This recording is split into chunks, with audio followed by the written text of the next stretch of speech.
Yon mga masters, bali 8 videos, araw-araw tuwing umaga na po tayo mag-a-upload. Maraming salamat sa mga solid kong masters dyan na patuloy pa rin na sumusuporta sa aking mga ina-upload na kwento o videos. At sa mga hindi nag-skip, maraming salamat po sa inyong lahat. At mag-iingat po kayo palagi and God bless. Magandang gabi mga masters, bali ngayon po ay 8 videos po ma-upload ko po sa aking YouTube channel. Tama nga mga masters, 8 videos nga po ma-upload ko. Yon, what's up mga masters? Nandito na naman tayo sa panibagong araw, panibagong kabanata na naman ang pagsasama-samahan natin ngayon guys.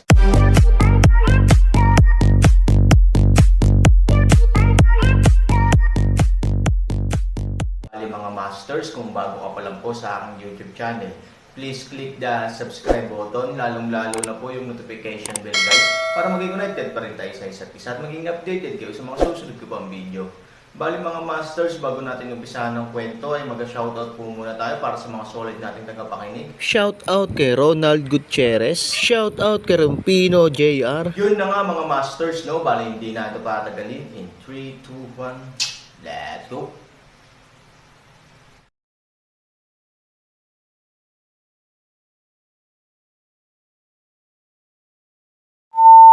Nang si Fumei ay puwersahang kinaladkad ni Ye Shijun palabas. Ang buong bakuran ay puno na ng mga tao mula sa pamilyang Fu at sa pamilyang Ye.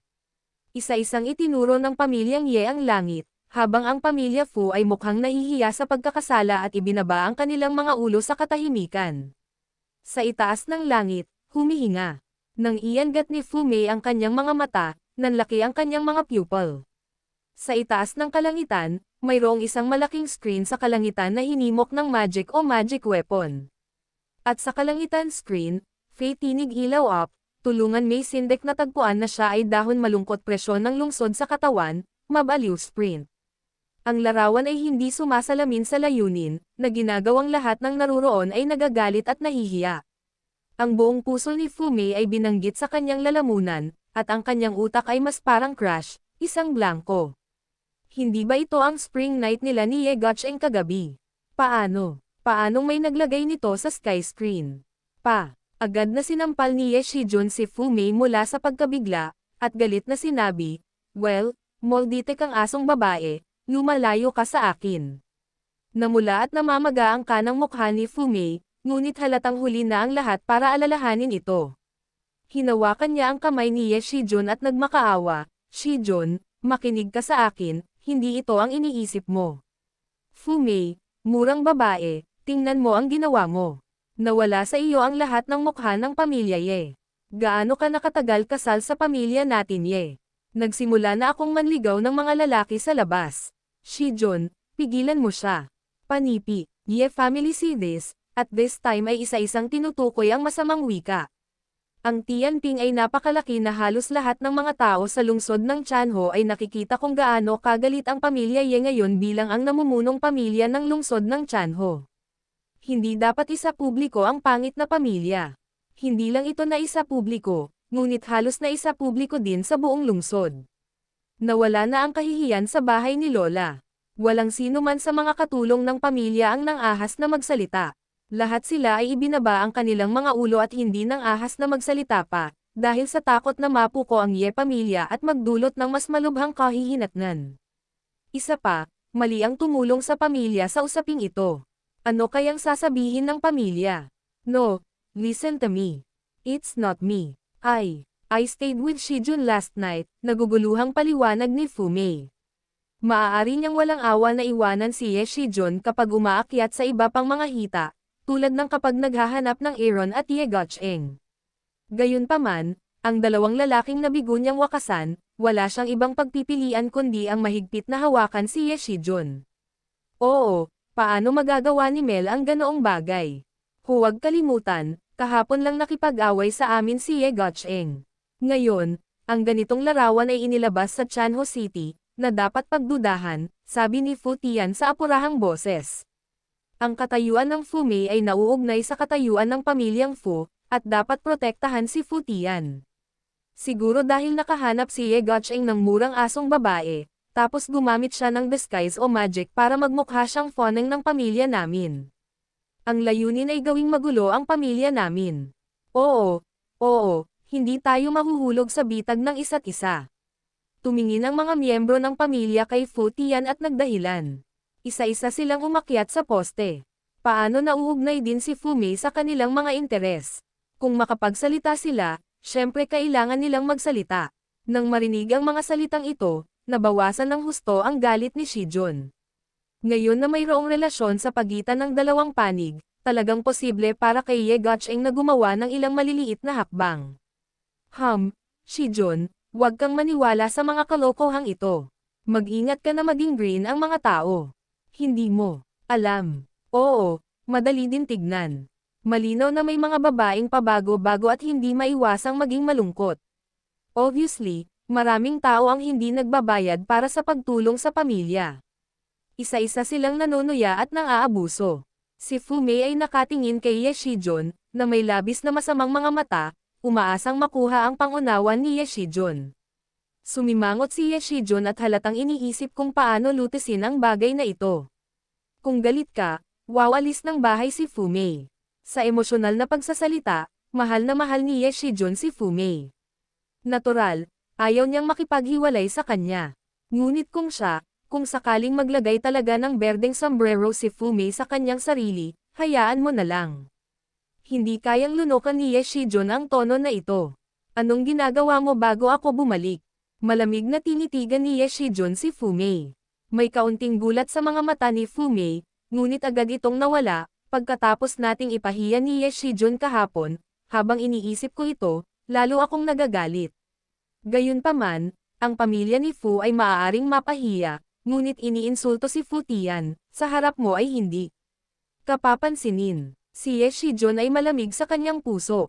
Pupunta ako, hahanapin ko si Fu Chan. Ibinaba ni Fu Mei ang kanyang ulo at mahinang sinabi. Sa mga salitang ito, maraming tao sa pinangyarihan ang hindi maiwasang makahinga ng maluwag. Gumaan din si Ye Shijun. Talagang nag-aalala siya na hindi malinaw ang timeline ni Fu Mei.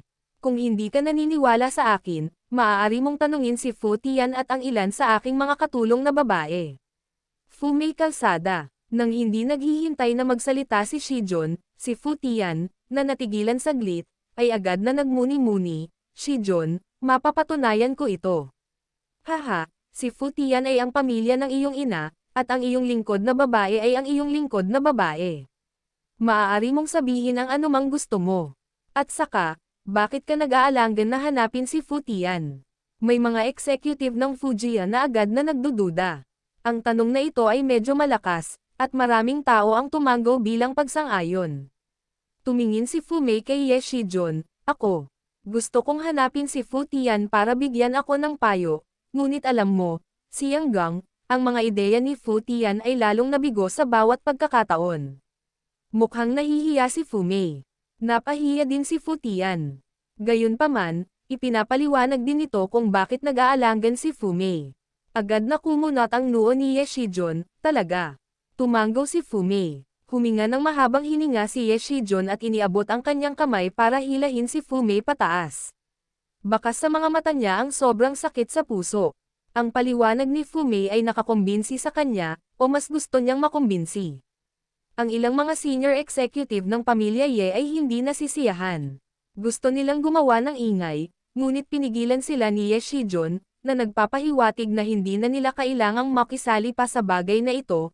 Okay, hindi na natin ituloy ang bagay na ito, ngunit Fu Mei, bago iyon, dapat mong sabihin sa amin, dahil matagal na kayong nag-usap ni Fu Tian, na pag-usapan na ba ninyo ang anumang mga kontra-hakbang? Don't tell us na nag-usap kayong dalawa buong gabi, pero wala kayong napag-usapan. Isang senior executive ang gumawa ng huling konsesyon at malamig na nagtanong.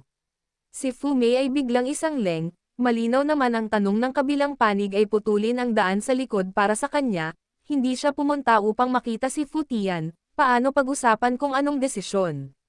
Gayunpaman, sa pagkakataong ito, tumayo si Fu Tian na may kumpiyansa ng ngiti sa kanyang mukha at tumingin sa senior executive ng pamilya Ye, matagal na tayong nag-usap, syempre, imposibleng mag-aksaya ng oras ng walang kabuluhan.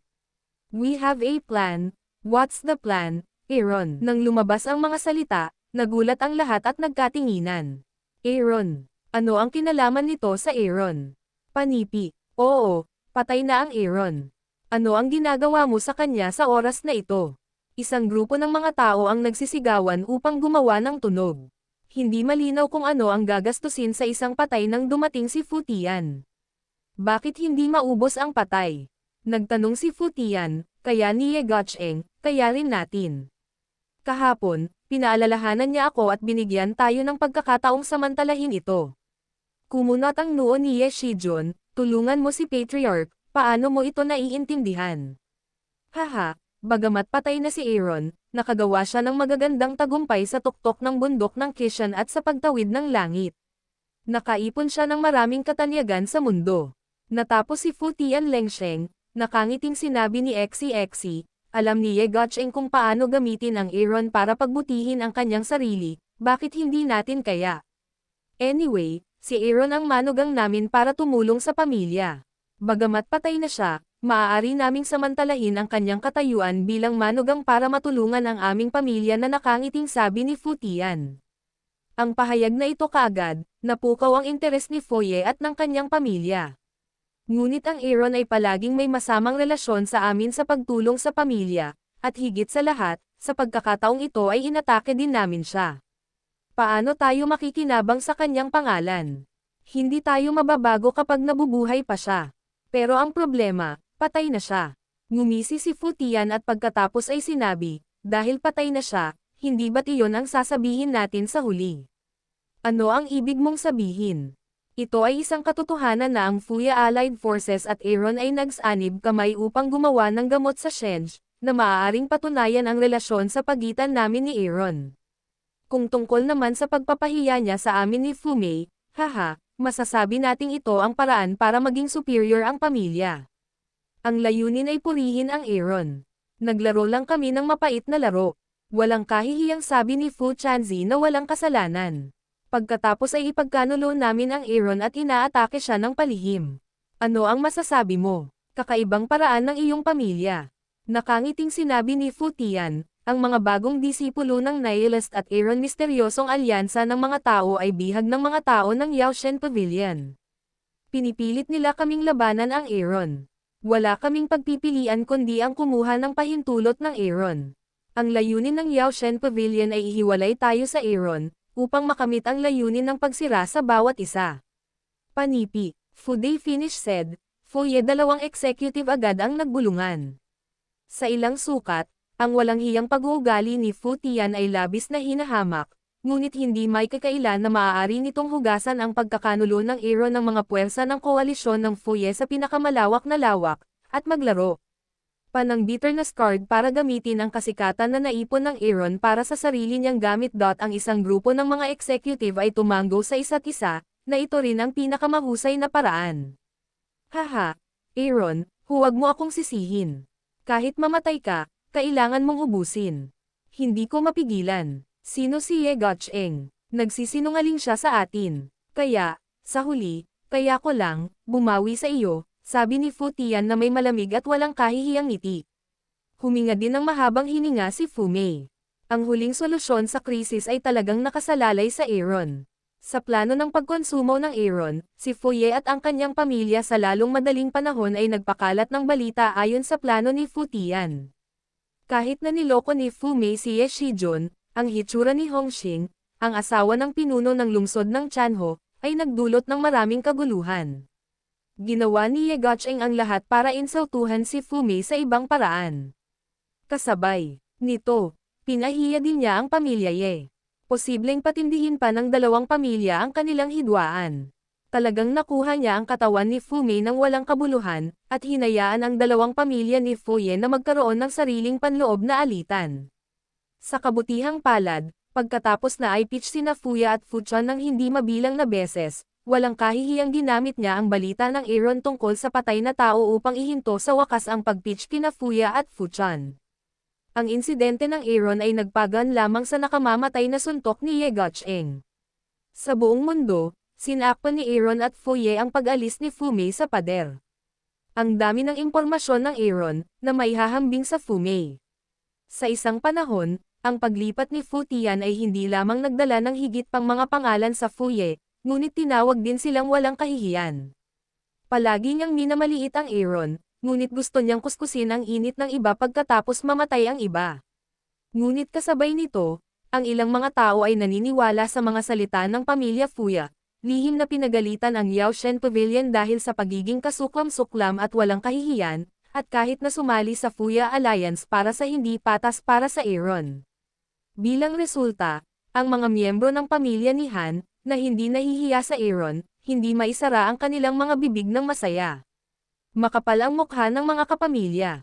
Sampilan man nila ang sarili nila, parang wala silang nararamdaman kahit kay titing na sakit. Sa simula, hindi kasama ang Aaron.